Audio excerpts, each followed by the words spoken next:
Noticentro 1, CMI. Buenas noches, bienvenidos a las noticias. Los siguientes son los 3 hechos más importantes de hoy en Colombia.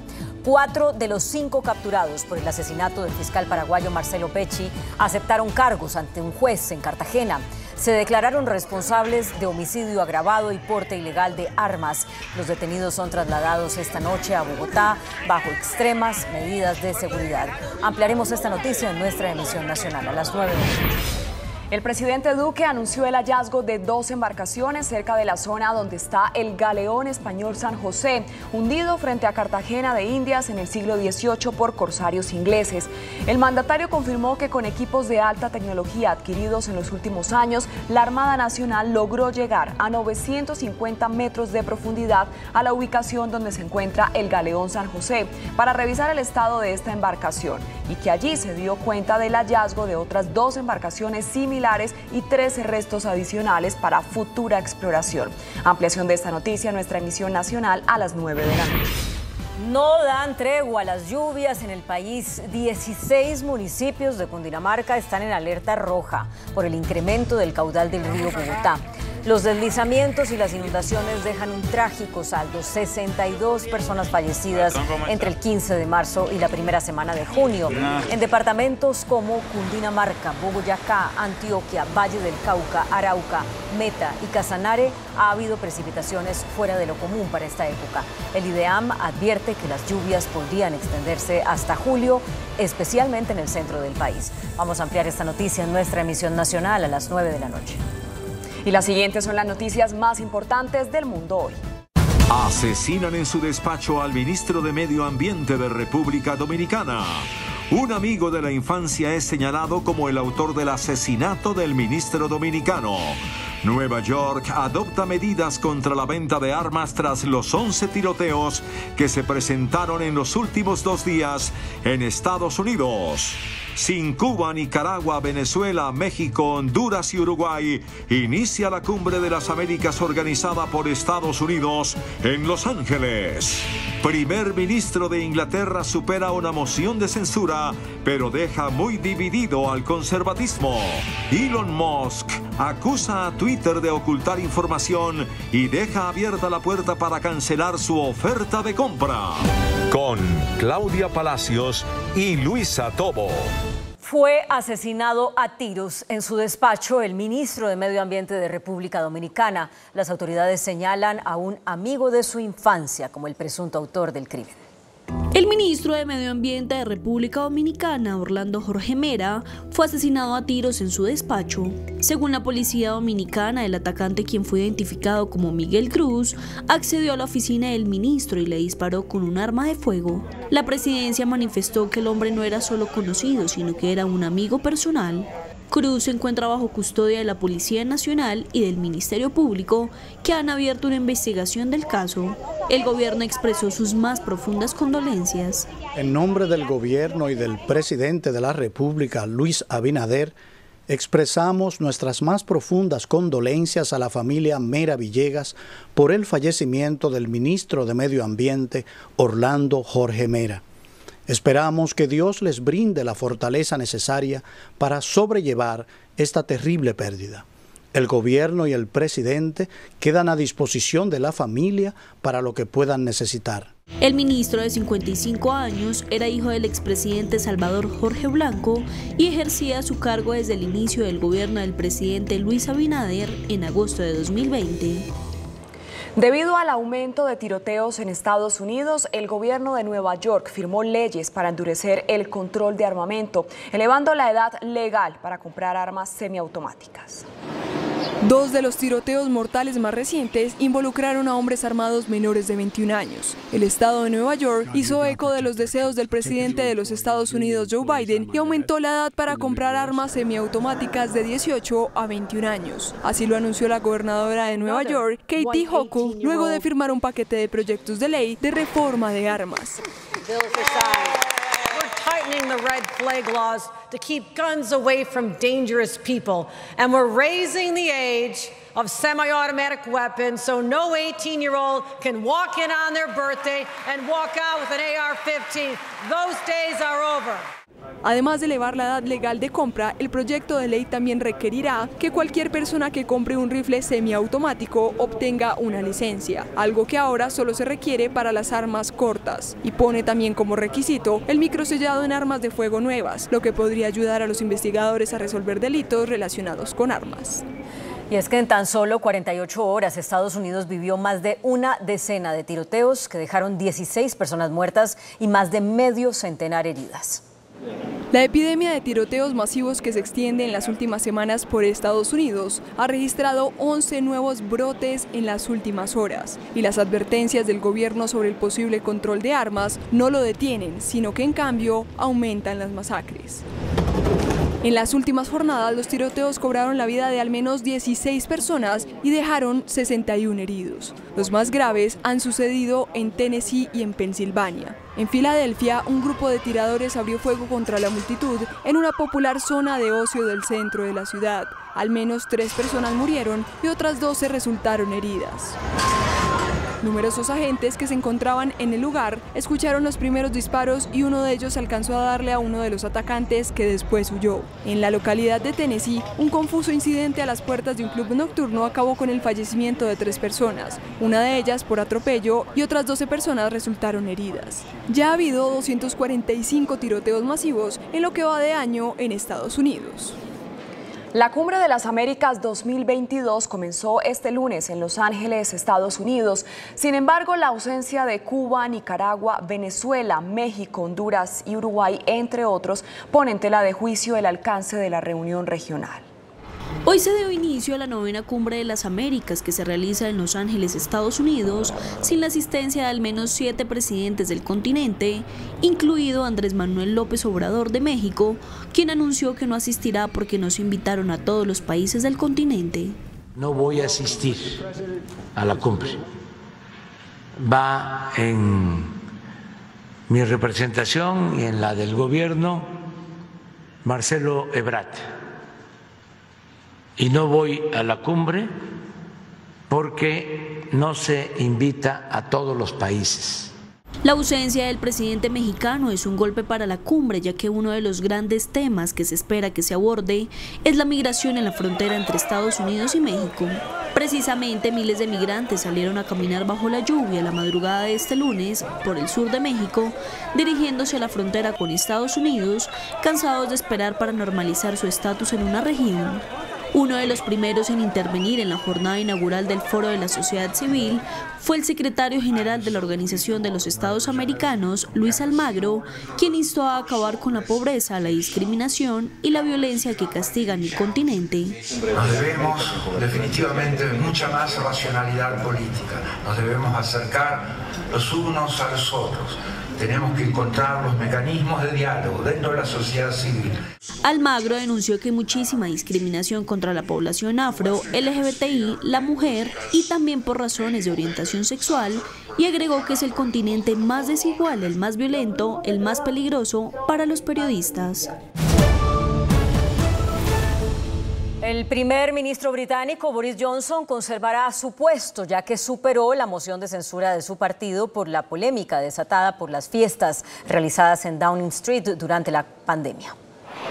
Luego de los intensos escándalos que han sacudido al Reino Unido por el Partygate, esas frecuentes fiestas en plena pandemia, a menudo llenas de alcohol y peleas en Downing Street, pese a las restricciones anti-COVID, diputados del Partido Conservador británico activaron un voto de confianza o moción de censura para sacar del cargo al primer ministro Boris Johnson, salpicado en esta polémica.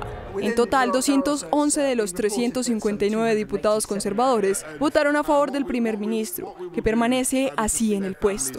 Pero los 148 legisladores que se expresaron en contra de su líder dejan su legitimidad fuertemente dañada. Sin un candidato claro para sucederlo, la mayoría de los observadores políticos habían predicho que vencería el desafío.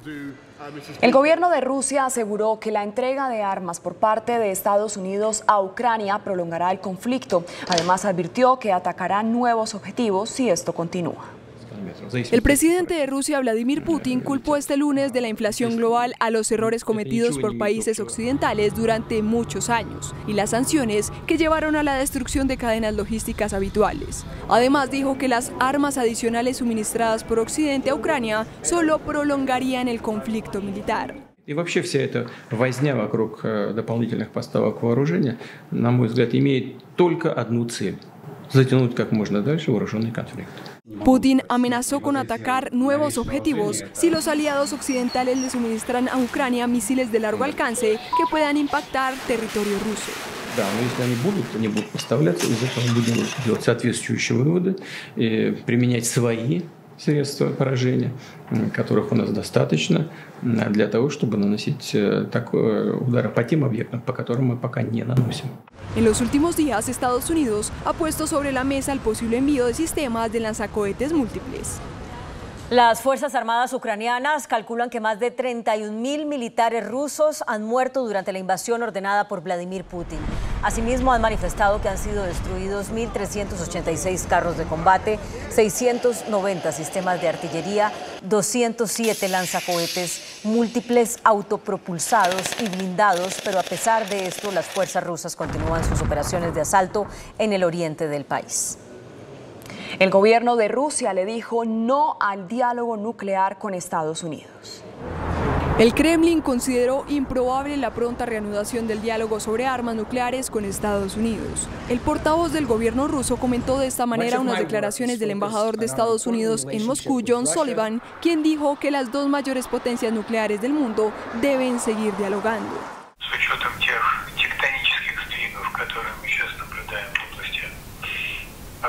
Европейской, даже мировой безопасности. Такие переговоры нужны.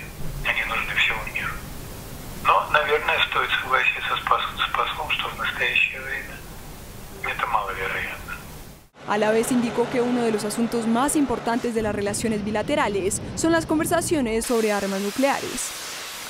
El ejército de Ucrania afirmó que ha logrado alejar a la flota rusa que estaba estacionada en el Mar Negro y que ahora está a más de 100 kilómetros de las costas. La Armada de las Fuerzas Armadas de Ucrania toma medidas para desbloquear los puertos marítimos del país y organizar el suministro de productos en medio de la guerra que también se ha librado en las aguas del Mar Negro. Según Kiev, sus acciones activas para atacar a las fuerzas navales enemigas empujaron al grupo de buques de guerra de la Federación Rusa en esta zona y los hicieron retroceder a una distancia de más de 100 kilómetros de la costa ucraniana. Y aunque un grupo de aproximadamente 30 barcos y submarinos rusos continúan bloqueando la navegación civil, Ucrania asegura que han privado a esta flota del control total sobre la parte noroeste de estas aguas, que se han convertido en una zona gris. Un brutal ataque a una iglesia católica en Nigeria dejó más de 50 muertos. Mientras los fieles se reunían el domingo de Pentecostés en la iglesia católica San Francis en el estado de Ondo, en Nigeria, atacantes armados y con explosivos dispararon fuera y dentro del edificio, matando al menos a 50 personas. Entre los muertos había mujeres y muchos niños. Según testigos, los perpetradores arremetieron contra la población y secuestraron a un sacerdote y a otros feligreses y reportaron explosiones dentro del recinto. Este atentado, que no ha sido reivindicado, fue denunciado como un odioso asesinato de fieles por el presidente del país. La identidad y el motivo de los hombres armados no quedaron claros de inmediato, por lo que la policía está investigando la causa del ataque. El presidente de Venezuela, Nicolás Maduro, aseguró que las empresas petroleras extranjeras que dejaron de operar en esa nación como consecuencia de las sanciones impuestas por Estados Unidos podrán retomar su producción. Asegurando que Venezuela tiene la primera reserva internacional certificada de petróleo del mundo, el mandatario Nicolás Maduro recordó la vital importancia de los hidrocarburos venezolanos para el mercado internacional. Esto abriendo las puertas a las empresas petroleras que dejaron de operar en Venezuela como consecuencia de las sanciones impuestas por Estados Unidos al país caribeño, afirmando que podrán volver a hacerlo debido a que tienen todo el marco jurídico para aceptar inversiones. Según Maduro, se están dando los primeros pasos con Washington, afirmando que la nación norteamericana entregará nuevamente las licencias a Chevron, Eni y Repsol para iniciar procesos que lleven a producir gas y petróleo en Venezuela para exportar a sus mercados locales. Sin embargo, el líder chavista aseguró que mantendrá sus exigencias para que se levanten todas las sanciones, pero no confirmó si a cambio está dispuesto a cumplir con las de la otra parte en lo referente a retomar el diálogo con la oposición. El exmandatario de Brasil y actual candidato presidencial Luis Ignacio Lula da Silva confirmó que dio positivo para COVID-19 tras practicarse las respectivas pruebas, en las que también confirmó el contagio de su esposa Rosângela da Silva. Ambos están en buen estado general. Lula asintomático y ella con síntomas leves, y permanecerán en aislamiento domiciliario durante los próximos días, según informaron desde la campaña del expresidente, favorito para ganar las elecciones de octubre próximo, con una intención de voto en torno al 45% frente al 30% del actual gobernante, el ultraderechista Jair Bolsonaro. Según la Comisión Económica para América Latina y el Caribe, unas 7.800.000 personas están en riesgo de caer en inseguridad alimentaria en la región debido a la inflación y a la desaceleración del crecimiento económico. Esa cifra se sumaría a los 86.400.000 personas que ya afrontan esta situación en la región. Las mujeres son el grupo de población más afectado. La CEPAL agrega que la región no ha dispuesto recursos para mejorar en lo social. Corea del Sur y Estados Unidos respondieron a Corea del Norte con el lanzamiento de 8 misiles hacia el mar de Japón. La demostración de fuerza de Washington y Seúl llegó apenas 24 horas después del último test armamentístico del norte, que en lo que va del año ha disparado misiles en 18 ocasiones, un nuevo récord durante ese periodo para el régimen de Kim Jong-un. El multimillonario Elon Musk acusó a Twitter de ocultar información, con lo cual dejó abierta la puerta para retirar su oferta de compra por $44.000 millones de esa red social. A través de una carta dirigida al responsable jurídico de la red, Musk señala que ha pedido varias veces la información, más o menos un mes después de hacer su oferta para comprar la compañía. Alega que ello le permitiría evaluar cuántas de los 229 millones de cuentas de Twitter son de usuarios falsos. Además, Musk pidió que se haga una evaluación independiente propia basada en datos de Twitter. Y el gigante Apple lanzó hoy una función en sus dispositivos móviles que permite comprar ahora y pagar después. En el marco de la edición anual de la Conferencia Mundial de Desarrolladores de Apple, la tecnológica californiana presentó sus más recientes innovaciones, como el sistema operativo iOS 16. Sin embargo, fue el servicio Apple Pay Later el que se robó la atención, debido a que permite diferir el pago de una compra hasta en 4 cuotas, sin intereses y sin comisiones por retrasos, debido a que no habrá entidades financieras involucradas. Además, los usuarios podrán dividir estos 4 pagos idénticos en un cronograma de hasta 6 semanas. Lamentablemente, la disponibilidad de Apple Pay Later estará limitada a todas las tiendas que utilicen Apple Pay como medio de pago en los Estados Unidos.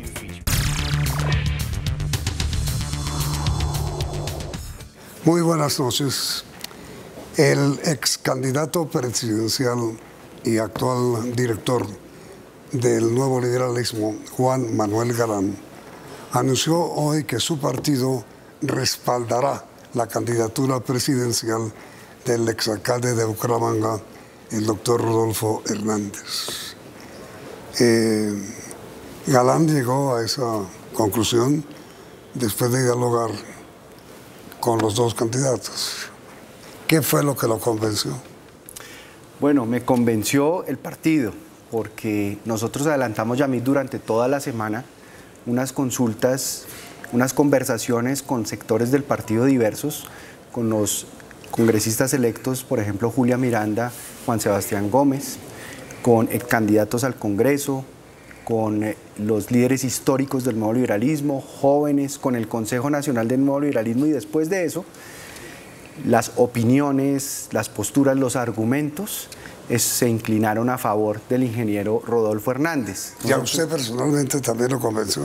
A mí me convenció porque considero que Rodolfo Hernández supo emocionar e interpretar una postura de centro, que es lo que nosotros hemos venido tratando de construir desde hace mucho tiempo y que en la coalición de la esperanza no supimos transmitir esa emoción para que el centro se animara a votar por una propuesta. ¿Y por qué fracasaron con Sergio?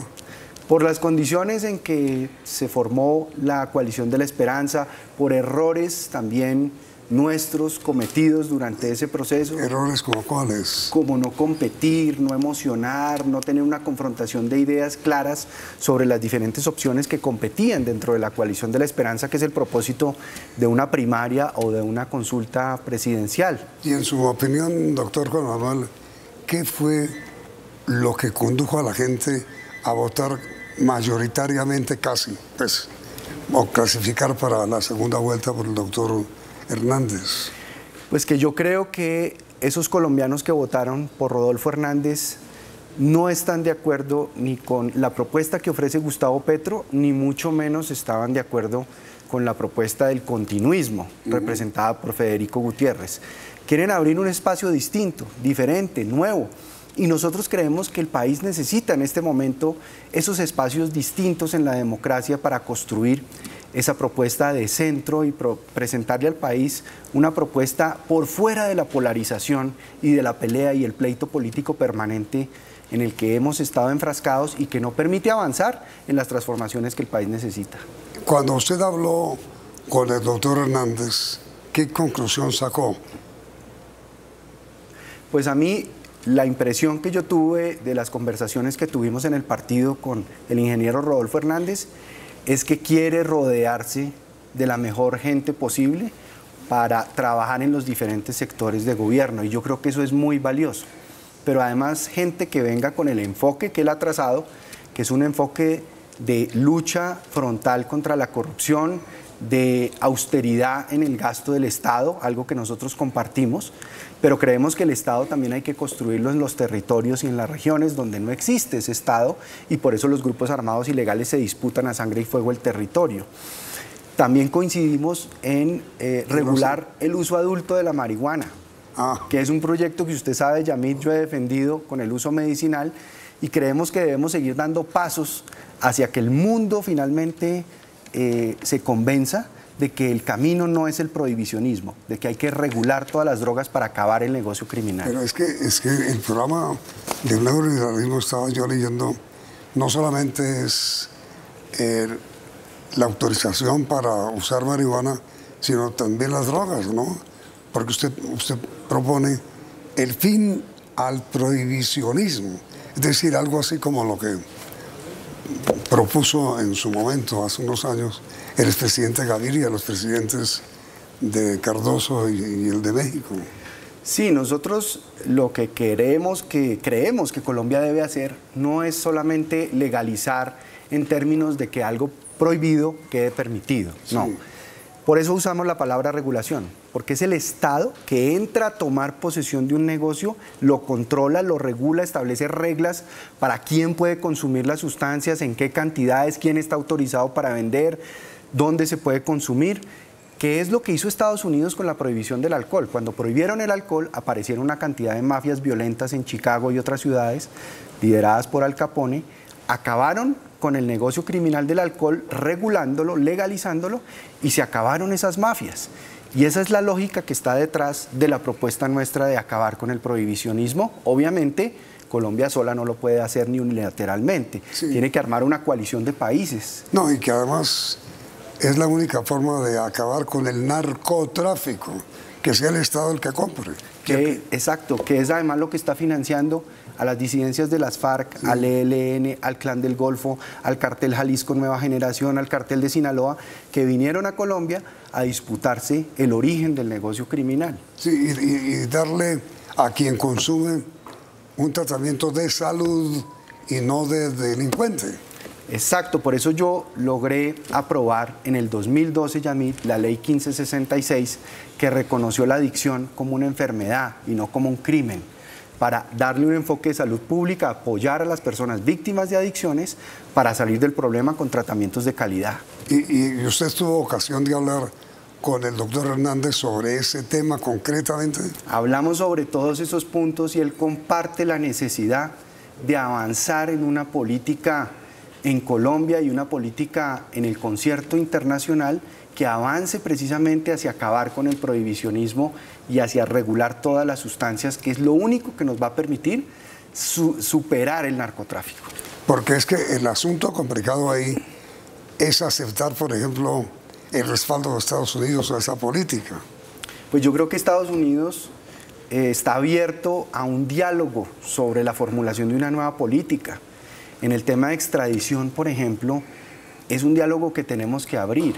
¿Cómo es posible, Yamit, que los narcotraficantes que son extraditados en Colombia se van a Panamá o a una isla en el Caribe, se reúnen con la DEA, negocian su entrega, se llevan toda su plata y se la entregan a la justicia norteamericana y nos quedamos sin esa plata acá para reparar el daño, para invertir en desarrollo social, en presencia del Estado, en vías terciarias, en una cantidad de cosas que necesitamos invertir para resarcir el daño violento que esas mafias le causan a la población en los territorios?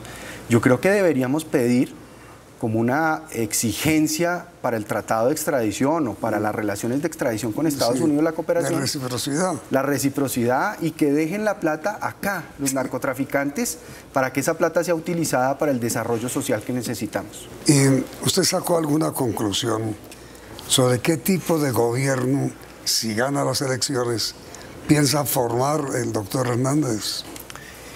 Me parece que quiere rodearse de las mejores personas posibles. No está considerando orillas políticas ni nada de eso, sino quiere realmente personas capaces en todos los sectores del gobierno. Mejor dicho, descarten a un ministro uribista, a un ministro galanista, a un ministro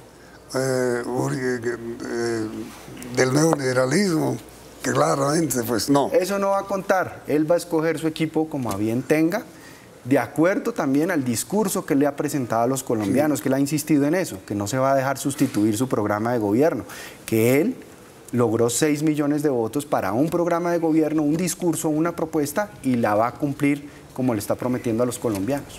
Y después de comerciales, doctor Juan Manuel, ¿usted sí cree que él va a ganar en un minuto?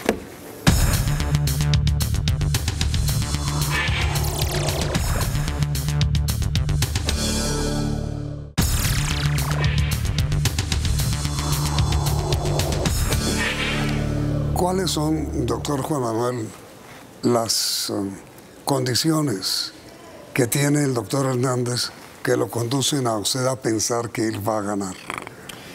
Primero, que los colombianos reconocen en él una persona independiente, una persona que no tiene ataduras políticas de ninguna índole y que es capaz y tiene el carácter para enfrentar esos intereses políticos poderosos que tenemos en el país, que no han permitido y que han bloqueado las reformas y transformaciones que Colombia necesita.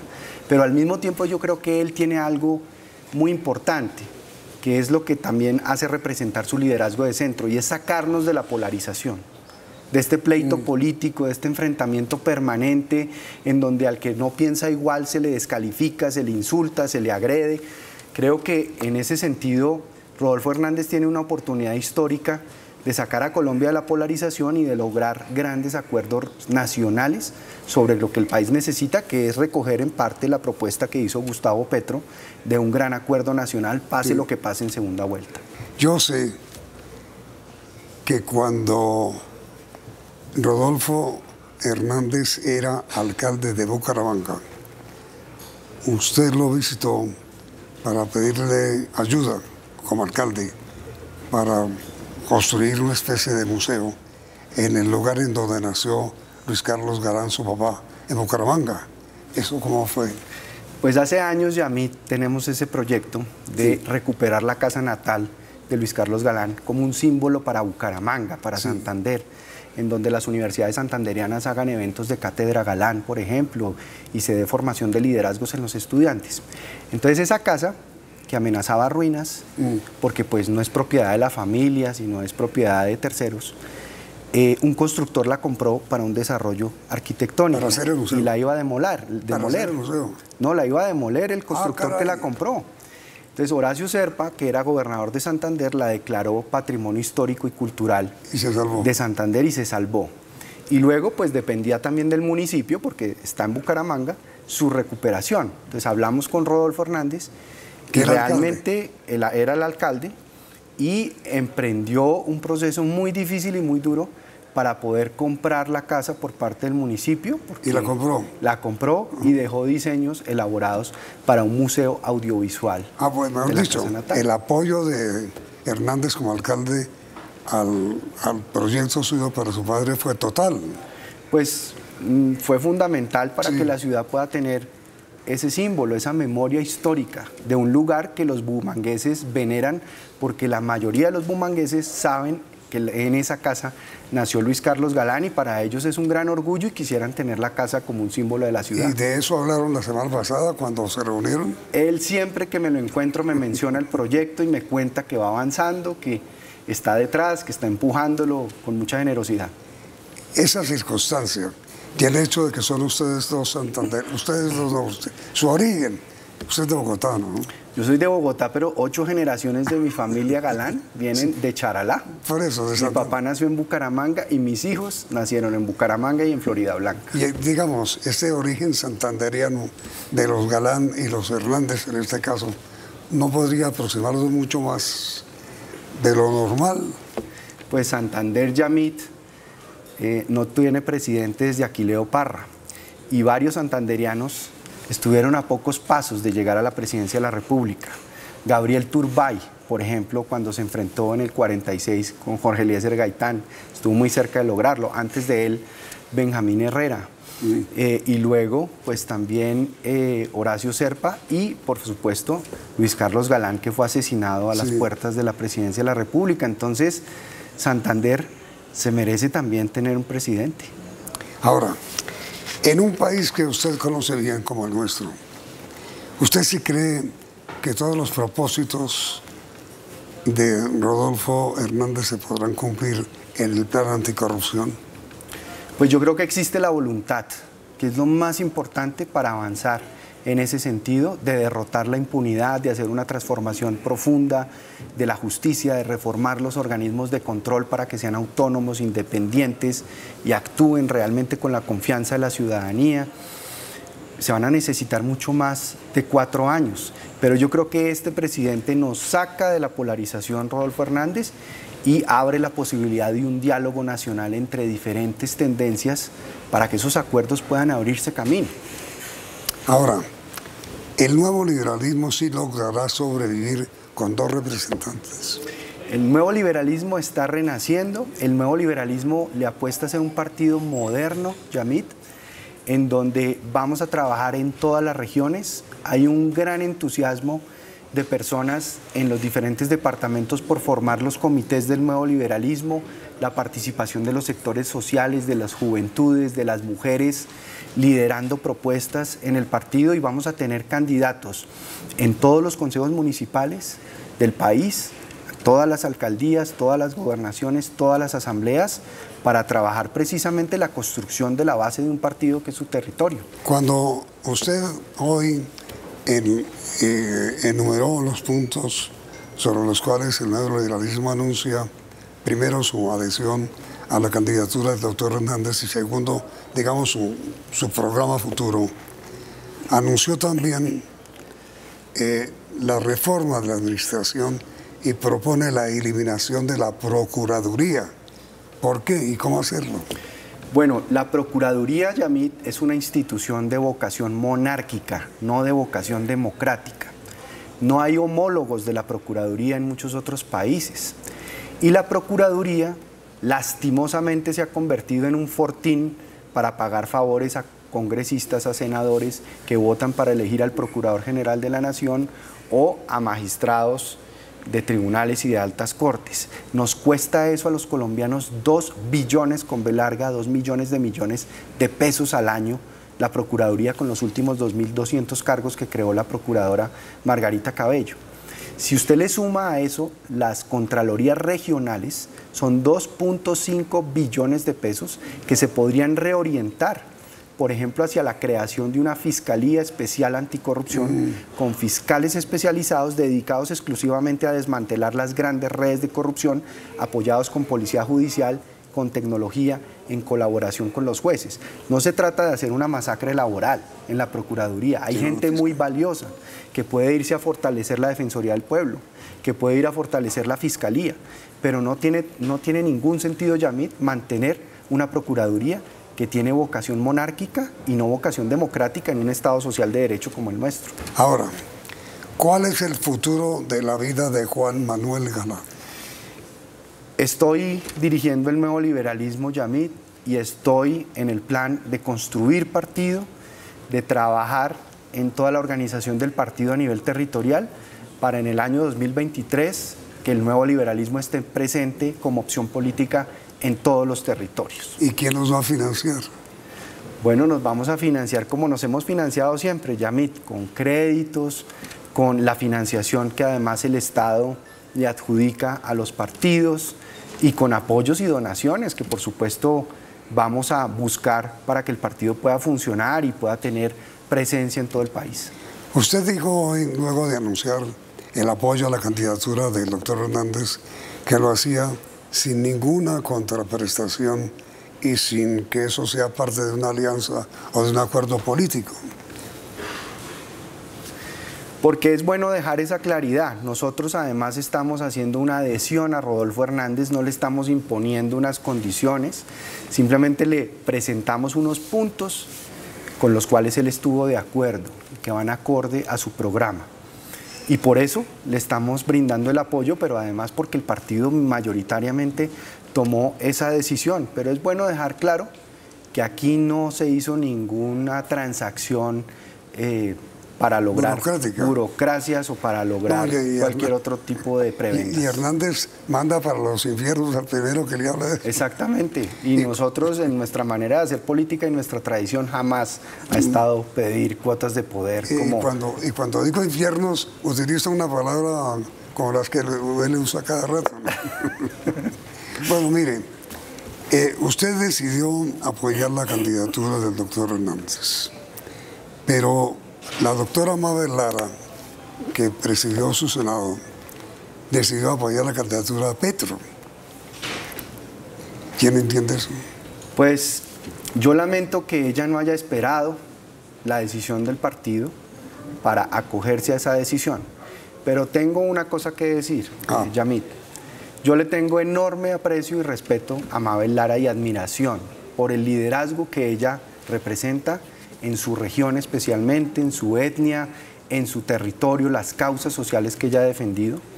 Ella se mantuvo firme con el partido, apoyando hasta el último día a Sergio Fajardo. Nosotros cumplimos con Sergio Fajardo el compromiso de la consulta presidencial. Pero ella también tiene unas realidades muy difíciles que enfrentar en su territorio, sobre todo relacionadas no tanto con Gustavo Petro, sino con Francia Márquez, y eso lo entendemos. Y entendemos lo que le estoy mencionando, Yamit, que ella fue disciplinada con el candidato que nosotros le entregamos nuestro aval después de la consulta presidencial, que fue Sergio Fajardo. La institucionalidad del partido pues debe analizar lo que pasó para tomar una decisión sobre cualquier situación relacionada con esas personas que no han decidido acoger y respetar la decisión del partido. Pero cuando yo le dije a usted que en el nuevo liberalismo usted escogió apoyar al candidato Hernández y Mabel Lara, quien encabezaba la lista del Senado, decidió apoyar la candidatura a Petro.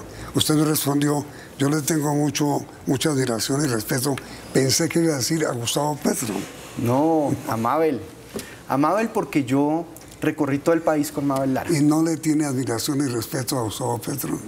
Yo le tengo admiración y respeto a Mabel Lara y a Yolanda Perea. ¿Y qué siente por Gustavo Petro? Yo a Gustavo Petro le reconozco la valentía de su propuesta de invitar a un gran acuerdo nacional. Sí. Pase lo que pase con el resultado de segunda vuelta. Eso envía un mensaje que nos permite pensar que el próximo cuatrienio puede haber espacios de diálogo social. Este país necesita un diálogo social permanente, pero no para tomarle el pelo a los jóvenes con el acuerdo de Escazú, como hizo Iván Duque, sino para que ese diálogo tenga compromisos claros, reales, que se puedan cumplir y que la gente sienta que aporta y participa en la construcción de esos cambios.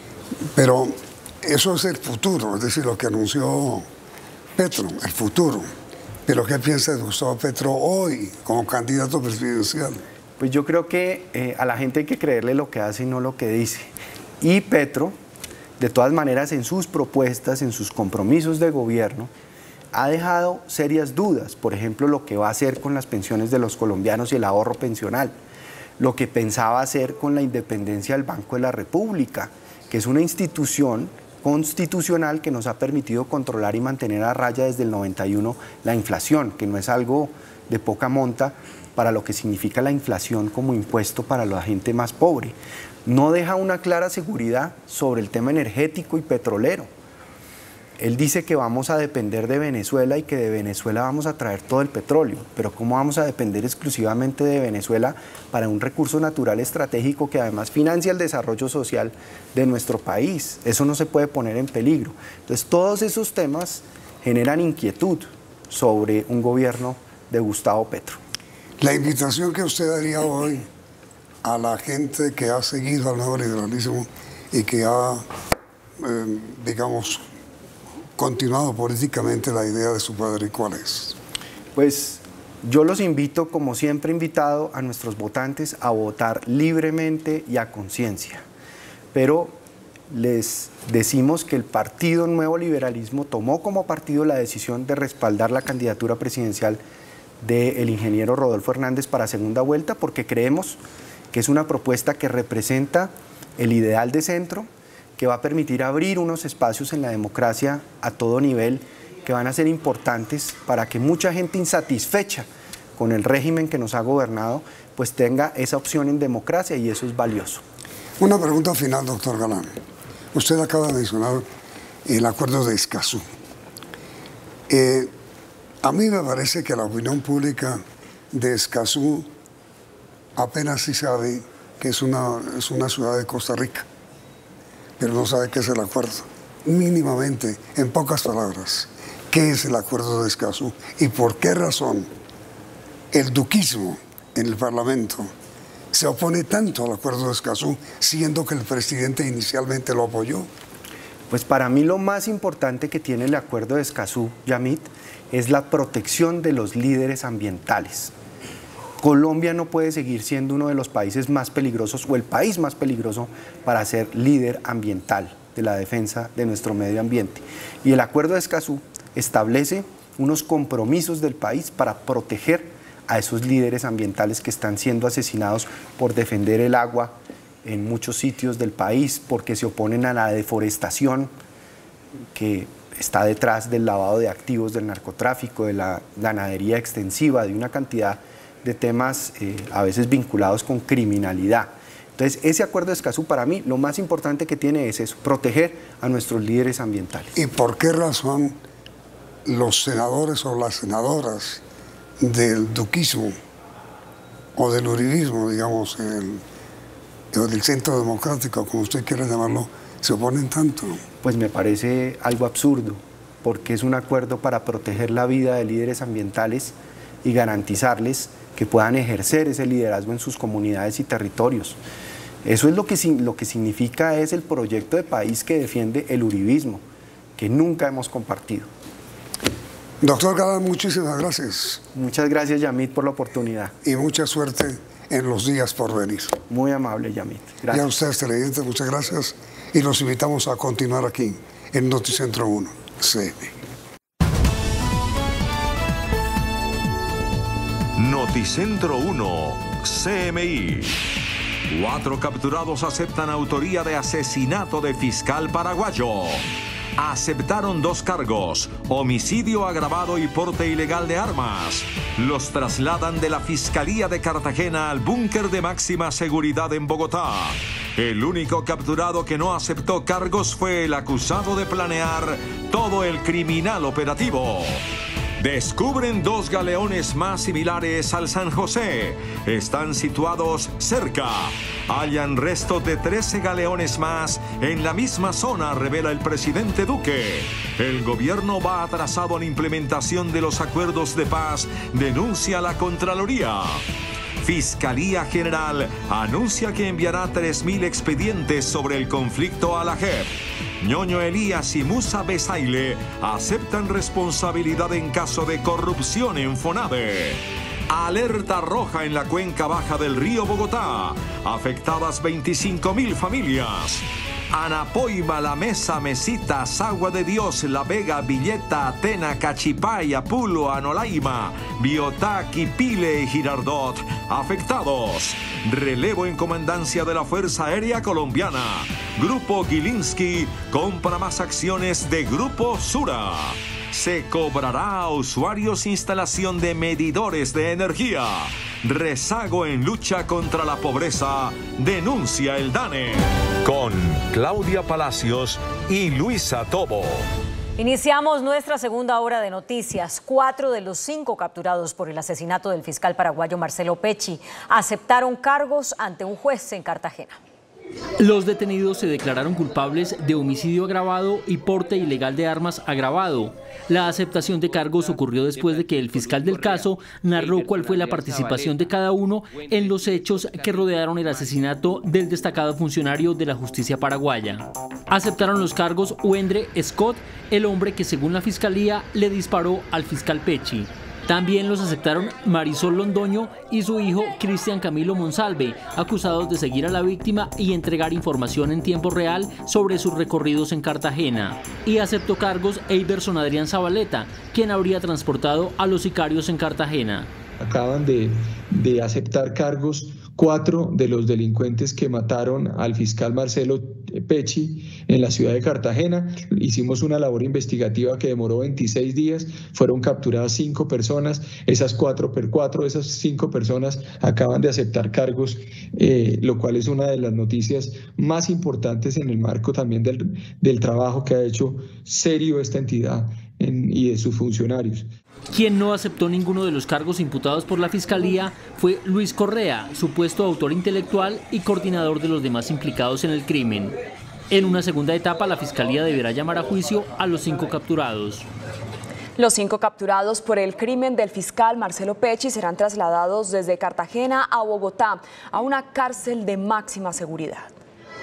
Homicidio agravado y porte de armas de fuego agravado fueron los delitos imputados a los 5 procesados por la muerte del fiscal paraguayo Marcelo Pecci y por lo cual un juez de control de garantías de Cartagena dictó la medida de aseguramiento intramural en una cárcel de máxima seguridad con la condición adicional de mantenerlos incomunicados. Wender Steele Scott Carrillo, Eiberson Zabaleta Rieta, María Isabel Londoño, su hijo Cristian Camilo Monsalve aceptaron los cargos imputados por el ente acusador, mientras que Francisco Luis Correa Galeano, organizador del crimen, se declaró inocente. Las 5 personas quienes salieron de la Fiscalía pasadas las 5 de la tarde bajo estrictas medidas de seguridad serán trasladados en un vuelo de la policía inicialmente hasta el búnker de la Fiscalía General de la Nación en la capital del país, donde permanecerán hasta tanto se abran cupos en pabellones de máxima seguridad en las cárceles de Bogotá. Es de anotar que las audiencias de imputación de cargos y medida de aseguramiento se llevaron a cabo en total reserva luego de que el juez recibiera amenazas de uno de los imputados. Con equipos de alta tecnología de la Armada Nacional se lograron captar imágenes inéditas del galeón San José y además fueron descubiertas otras 2 embarcaciones similares al San José. Estas son algunas de las imágenes que la Armada Nacional pudo obtener en un trabajo adelantado por equipos de última tecnología para revisar el estado del galeón San José. Un vehículo de exploración remota que nos permitió llegar físicamente al lugar. En el curso de esta misión fueron halladas 2 embarcaciones adicionales. Una embarcación que es del periodo colonial y otra que desde el punto de vista de análisis preliminar corresponde al periodo republicano de nuestra historia. Tenemos también antecedentes de alrededor de una decena de embarcaciones similares que serán ubicadas por parte de nuestra Armada Nacional. Según lo registrado por los equipos, el galeón San José no ha sido intervenido y continuará el monitoreo para preservarlo. Para comprobar que el galeón no ha sido intervenido, que todos los tesoros y los elementos que se encuentran allí se encuentran protegidos y que seguirá siendo así en cabeza de la Armada Nacional, garantizando la seguridad y la protección de este patrimonio cultural de los colombianos. Pertenece al San José. Este es uno de los cañones que se pudo identificar por las inscripciones que tenía, que fueron fabricados en Sevilla unos, en Cádiz otros, por allá por 1655.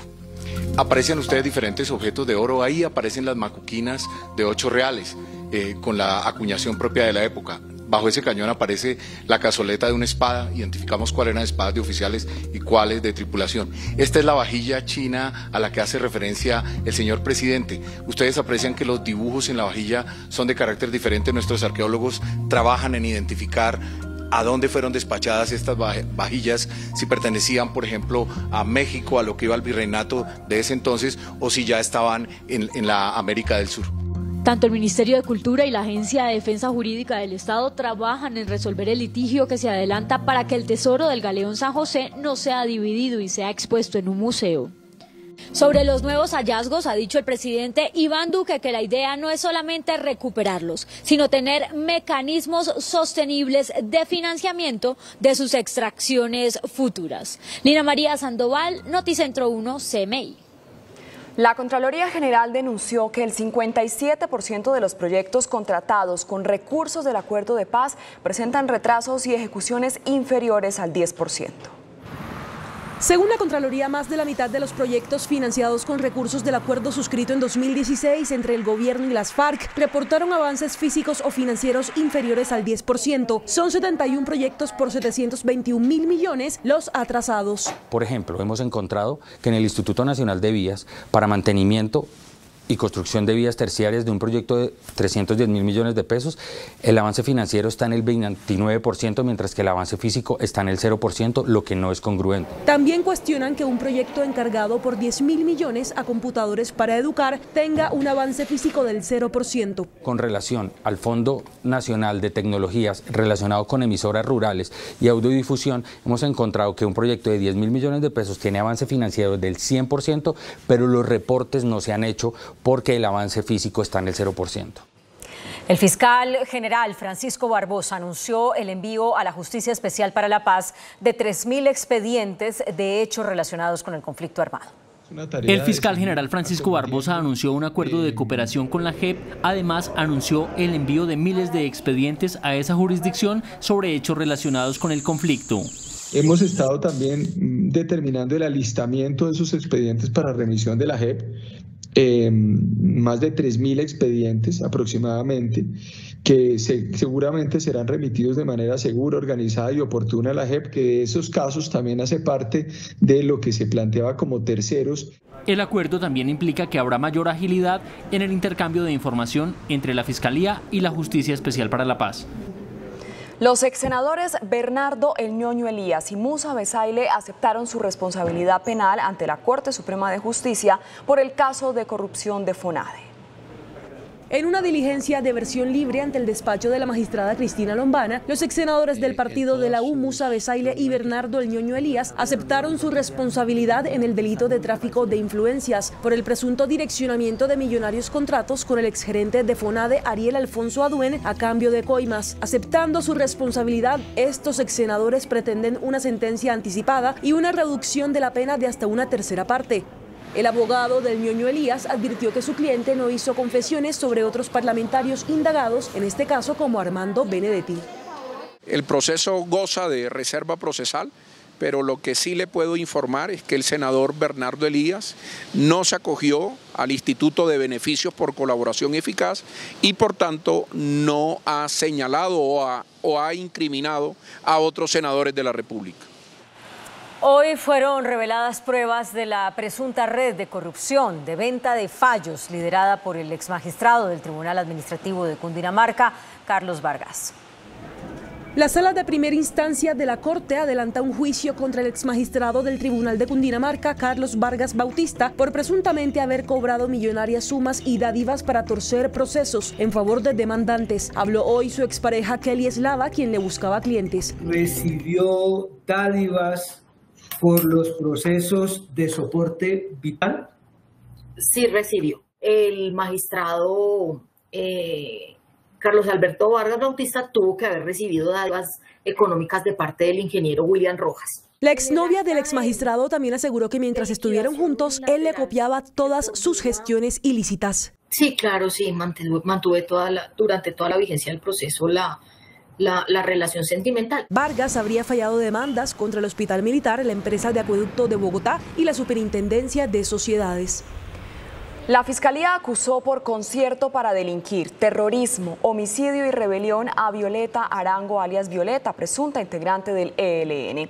La detenida es señalada de haber instalado un artefacto explosivo en un baño del Centro Comercial Andino en Bogotá en el 2017, hecho en el que murieron 3 mujeres y otras 9 resultaron heridas. La Procuraduría llamó a juicio a 3 oficiales de la Policía de Cali por presuntamente permitir que civiles dispararan contra manifestantes durante las protestas del 2021. Reprocha a la Procuraduría que el teniente Raúl Pérez y los mayores José Fernando León y Mauricio Gómez no identificaran ni judicializaran a quienes hicieron disparos. Además, advierte que los oficiales no tomaron medidas para proteger la vida de los manifestantes. El general retirado Luis Felipe Montoya, ex negociador de paz con el ELN, fue llamado a la Justicia Especial para la Paz a dar explicaciones sobre su presunta participación en un falso positivo. El general retirado del ejército Luis Felipe Montoya fue llamado por la JEP a dar explicaciones sobre la muerte de indígenas del pueblo Agua, que fueron presentados por el ejército como guerrilleros muertos en combate, hechos ocurridos en 2006 en Nariño. Su último cargo en el ejército fue el Comando Estratégico de Transición, unidad que sirve de enlace entre las fuerzas militares y la JEP. Además, entre 2017 y 2018, el general Montoya hizo parte del equipo del gobierno en la negociación de paz con la guerrilla del ELN. La primera versión libre del general Luis Felipe Montoya ante la JEP había sido programada para este lunes, pero se aplazó por petición de su defensa. 16 municipios de Cundinamarca están en alerta roja por el incremento del caudal del río Bogotá en la cuenca baja. La cuenca baja del río Bogotá está en alerta roja. Esto por las fuertes precipitaciones que se presentan en municipios como Anapoima, La Mesa, Mesitas, La Vega y Villeta. Tenemos alertas naranjas y alertas rojas en sectores de la región andina, por ejemplo, acá en el centro del país, el río Bogotá, la cuenca alta, desde Villapinzón, la cuenca media en la sabana de Bogotá, mantienen alerta naranja, y en la cuenca baja, cuando ya el río Bogotá llega hacia el río Magdalena, está en alerta roja. Las lluvias no se detienen en el centro del país. Esta semana ingresará una nueva onda tropical que nos va a incrementar las lluvias en Arauca, en Casanare, en Meta, en Cundinamarca, Boyacá, hacia el norte, Sierra Nevada de Santa Marta, sectores del Cesar, Magdalena, Bolívar, Sucre, en la región andina central, en Antioquia nuevamente, en Caldas, Risaralda, Quindío, en Boyacá occidente, muy fuertes también las precipitaciones, y occidente y centro de Cundinamarca. En toda Colombia las lluvias también seguirán durante todo el mes de junio. Vamos a estar muy atentos en este mes de junio y el mes de julio, porque estaremos con lluvias sobre lo normal. Así tengamos unos días soleados y secos, no podemos descuidarnos porque los suelos están saturados y los niveles de los ríos están altos. Según cifras de la Oficina de Gestión del Riesgo de Desastres, entre el 15 de marzo y la última semana han muerto 62 personas a causa del invierno. 25.000 familias han resultado afectadas. Y en Bogotá, las fuertes lluvias como la que oyen en este momento dejan inundaciones, carros atrapados, sótanos anegados y deslizamientos de tierra. Así quedaron restaurantes y parqueaderos en Teusaquillo, luego de la fuerte granizada que azotó esta tarde a la capital. En los sótanos del Parkway, el agua superó los 60 centímetros. Los comerciantes no tuvieron tiempo de salvar los enseres. Las pérdidas son millonarias, incluso los sifones se rebosaron. Nos afecta mucho pues, con los clientes, con las ventas. Se nos dañan algunas cosas, se nos dañaron insumos. Con escobas y baldes intentaron hacerle frente a la inundación. O sea, por poco y se nos dañan los carros. Este barrio no tenía este problema de inundación hasta que hicieron la obra de los andenes. Uno de los sectores más críticos fue el Mirador del Paraíso en Ciudad Bolívar, donde las fuertes lluvias generaron un deslizamiento que se llevó por delante una vivienda y 2 más quedaron en riesgo inminente. La tempestad fue de tal proporción que algunas vías parecían piscinas. Conductores se bajaron de los vehículos por temor a quedar atrapados. Las localidades más afectadas fueron Teusaquillo, Mártires, Fontibón y Ciudad Bolívar. En diferentes regiones del país siguen presentándose emergencias como consecuencia de las fuertes lluvias. El dique del río Fraile sufrió una ruptura en zona rural de Palmira, Valle del Cauca, anegando varias hectáreas de cultivos de caña, mientras que en Cali se están presentando emergencias como estas, debido a las fuertes lluvias que alcanzan los 76 milímetros en tan solo 3 horas, cuando en un solo mes deben caer entre 28 y 56 milímetros. La calamidad pública y urgencia manifiesta se extienden hasta septiembre y en el departamento ya son 8 municipios afectados por derrumbes e inundaciones.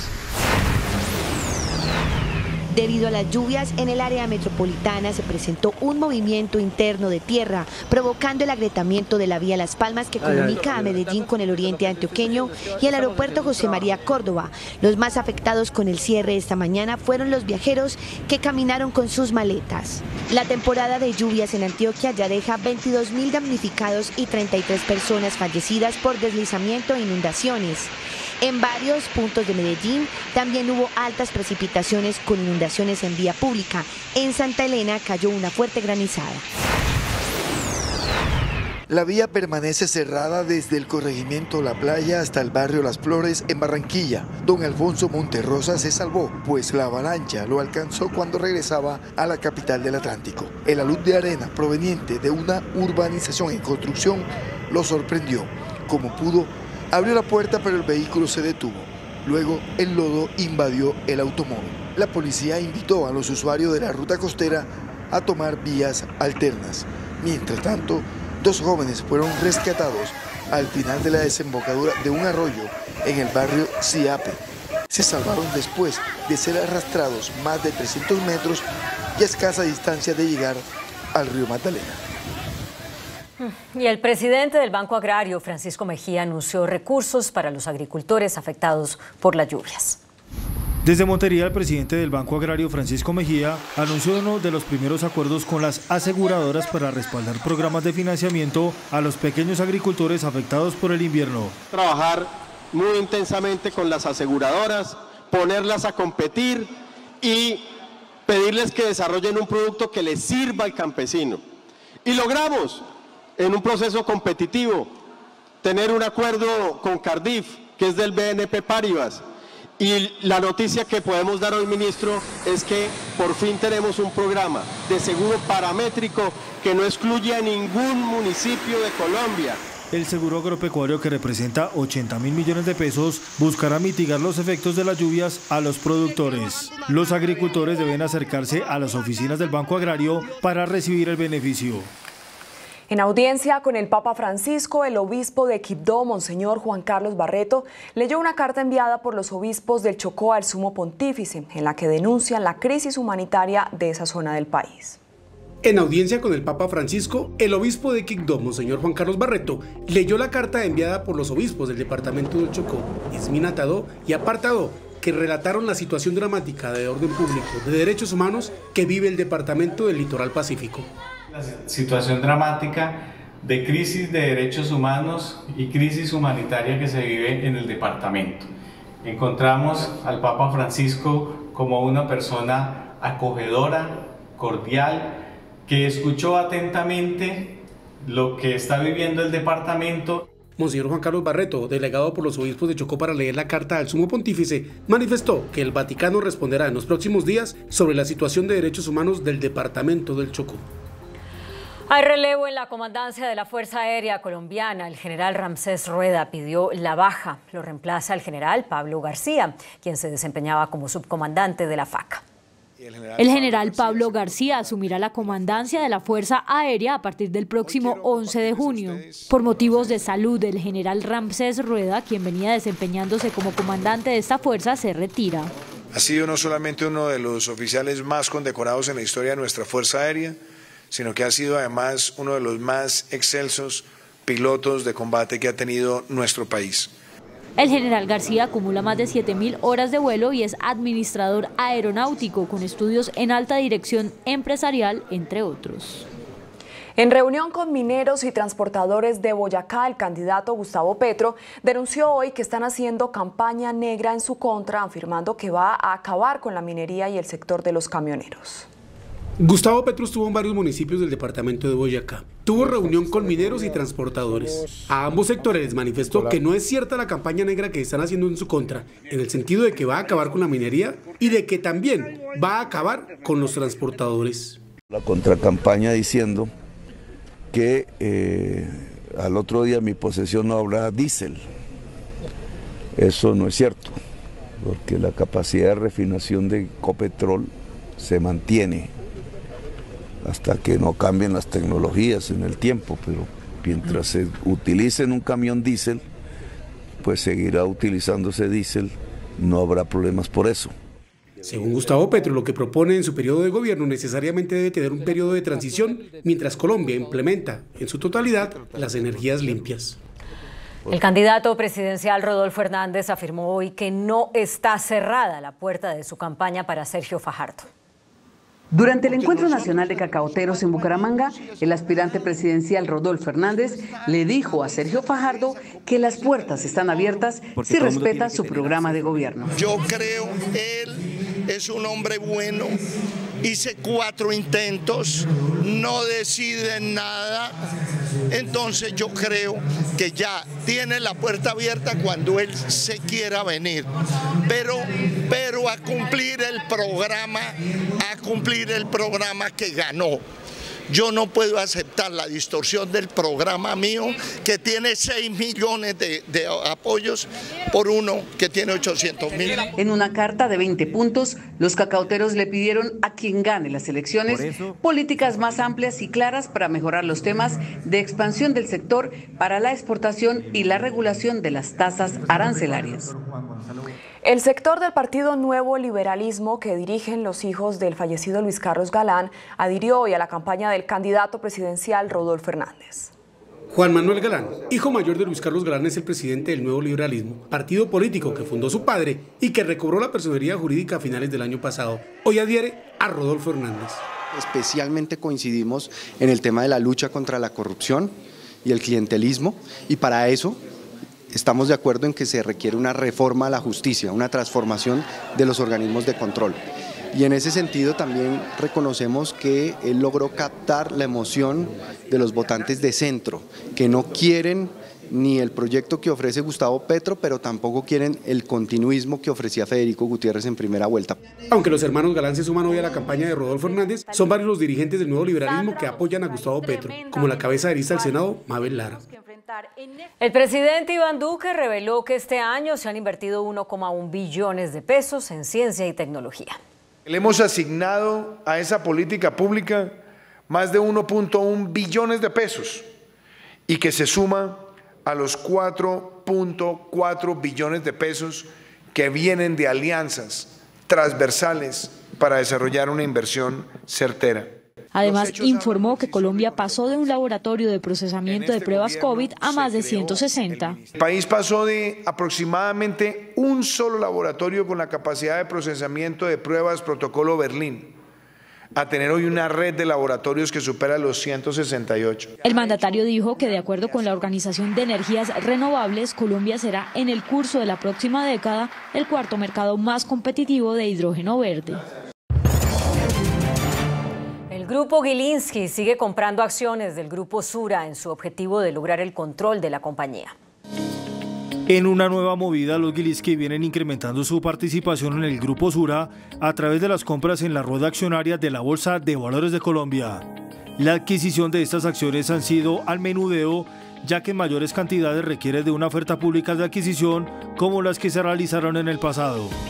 De esta manera, las compras de los Gilinski le han permitido aumentar su participación al 38% de Sura, que lo faculta a tener un lugar adicional a los 2 actuales en la junta directiva. La movida de los Gilinski ocasionó un alza en el precio de la acción de Sura de 13,29% a 57.780 pesos. Para la próxima semana se citó a la Asamblea Extraordinaria del Grupo Sura para evaluar la nueva composición accionaria de una de las compañías más representativas del grupo empresarial antioqueño.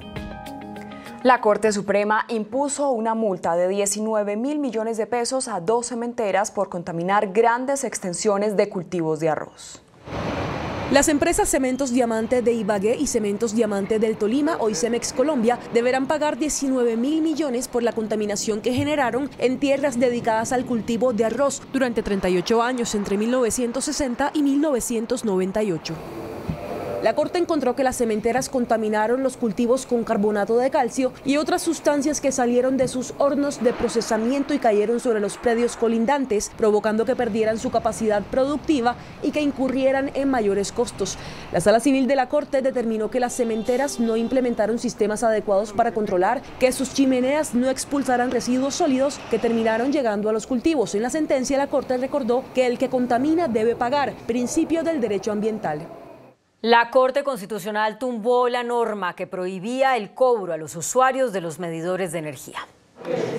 La Corte tumbó una disposición de una ley de transición energética de 2021 que advertía que solo las empresas de energía debían asumir el costo de la instalación, mantenimiento y reparación de los medidores inteligentes, jamás los usuarios. Es desproporcionado que las empresas de servicios públicos asuman la totalidad de los costos asociados a los medidores inteligentes, cuando los usuarios también se benefician por la operación de tales dispositivos y son sus propietarios. Esto quiere decir que los usuarios podrán pagar por la instalación de contadores, pues según la Corte son de su propiedad.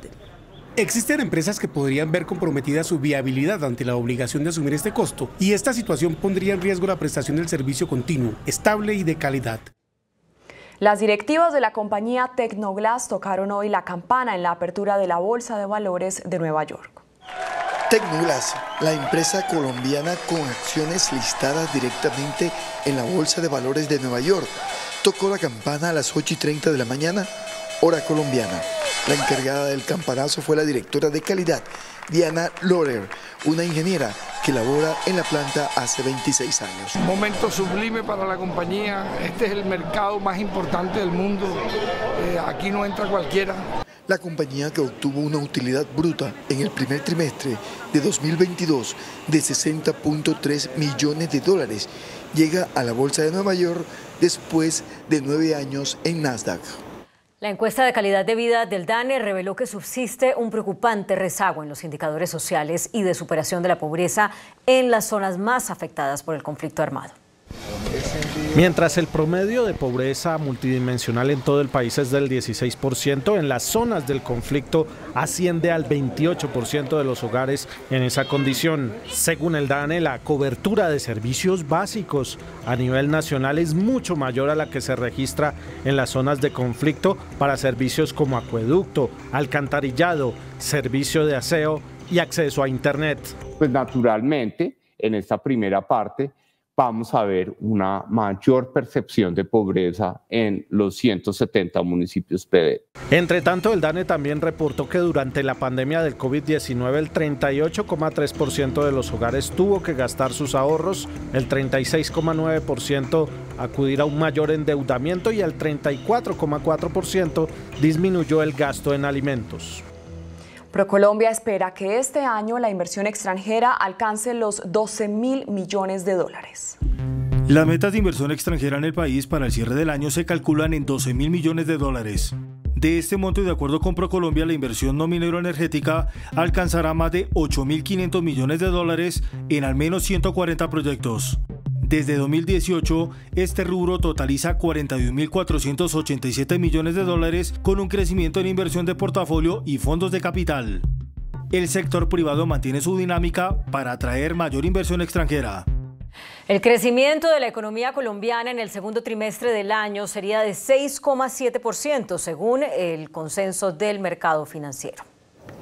De acuerdo con el informe de expectativas de la Bolsa de Valores y Fedesarrollo, la economía colombiana mantendrá su dinámica de crecimiento. Ya para el segundo trimestre del año se prevé un Producto Interno Bruto de 6,7%, según el consenso de los agentes de mercado. La buena dinámica de los sectores como comercio, el tema del turismo sigue reactivándose, la construcción, un sector que venía relativamente estable, ha dado señales de una mayor movilidad.